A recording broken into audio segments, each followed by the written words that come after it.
Hello everyone, welcome back to Sri Bala Vantalu. ఈరోజు వీడియోలో అలసంద గింజలతో చాట్ రెసిపీ అన్నమాట. రోజు చేసుకునే బ్రేక్ఫాస్ట్ రెసిపీస్ కాకుండా ఈరోజు డిఫరెంట్గా అలసంద గింజలతో ఈ ప్రాసెస్లో చాట్ను ప్రిపేర్ చేశామంటే మార్నింగ్ బ్రేక్ఫాస్ట్ టైంలో కానీ ఈవినింగ్ స్నాక్ లాగా తినచ్చు, రైస్లో సైడ్ డిష్ లాగా తినచ్చు. హెల్తీగా చాలా కమ్మగా చాలా బాగుంటుందండి. మరైతే లేట్ చేయకుండా మనం ప్రాసెస్లోకి వెళ్ళిపోదాం. ఈ హెల్తీ అండ్ టేస్టీ అలసంద గింజలతో చాట్ రెసిపీని ఎలా ప్రిపేర్ చేసుకోవాలి అనేది ప్రాసెస్లోకి వెళ్ళిపోదాం, చూసేద్దాం పదండి.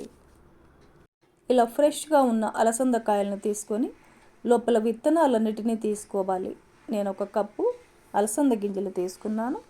ఈ విత్తనాలను ఒకసారి శుభ్రంగా కడిగేసుకొని ఒక కుక్కర్లో వేసేసుకుందాం.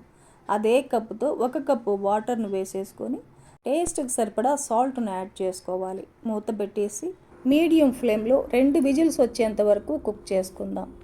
పచ్చి అలసంద గింజలు కాబట్టి ఎక్కువగా ఉడికించాల్సిన అవసరం లేదండి. 2 విజిల్స్ ఉడికిస్తే సరిపోతుంది. 2 విజిల్స్ తర్వాత ఆవిరంతా పోయిన తర్వాత చూసామంటే చూడండి, అలసంద గింజలు మనకు మెత్తగా బాగా ఉడికిపోయాయి కదా.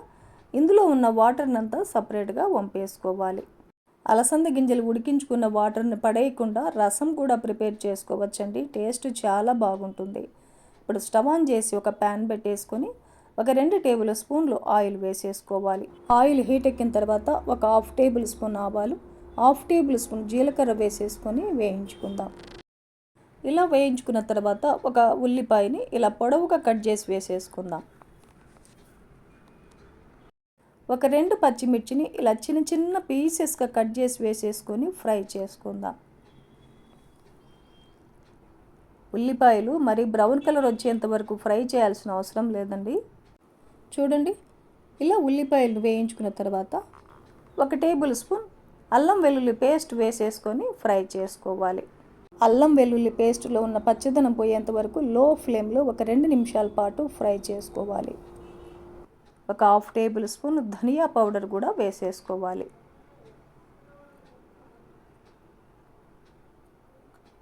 ఒక 2-3 టేబుల్ స్పూన్ల పైన కొత్తిమీరని, కొద్దిగా ఫ్రెష్ కరివేపాకును కూడా వేసేసుకొని ఫ్రై చేసుకోవాలి. 1/2 టేబుల్ స్పూన్ పసుపును కూడా వేసేసుకోవాలి. 1/2 table spoon red chilli powder కూడా వేసేసుకొని కలిపేసుకుందాం. ఆల్రెడీ మనం పచ్చిమిర్చి వేసాం కదండి, మీ టేస్ట్కి తగినట్టుగా రెడ్ చిల్లీ పౌడర్ని వేసేసుకోవచ్చు. ఇవన్నీ కూడా ఇలా ఫ్రై అయ్యాక ఉడికించి పెట్టుకున్న అలసంద గింజలను వేసేసుకొని కలిపేసుకుందాం. స్టవ్ని లో ఫ్లేమ్లో పెట్టేసుకొని ఈ అలసందలకి మసాలాలన్నీ పట్టేలాగా బాగా కలిపేసుకోవాలి. 1 టేబుల్ స్పూన్ లెమన్ జ్యూస్ని వేసేసుకొని కలిపేసుకుందాం. తప్పనిసరిగా లెమన్ జ్యూస్ని వేసుకోవాలండి. టేస్ట్ చాలా బాగుంటుంది, అస్సలు స్కిప్ చేయవద్దు. ఒకసారి టేస్ట్ చేసి సాల్ట్ ఏమైనా తక్కువ అనిపిస్తే కొంచెం యాడ్ చేసుకోవాలి. నాకైతే కొద్దిగా తగ్గినట్లు అనిపించింది. ఒక 1/2 టేబుల్ స్పూన్ సాల్ట్ను వేసేసుకొని కలిపేసుకుందాం. చూడండి, ఇలా కలిపేసుకున్నామంటే పుల్లగా కారంగా కమ్మనైన అలసందల చాట్ మనకు రెడీ అయిపోయింది.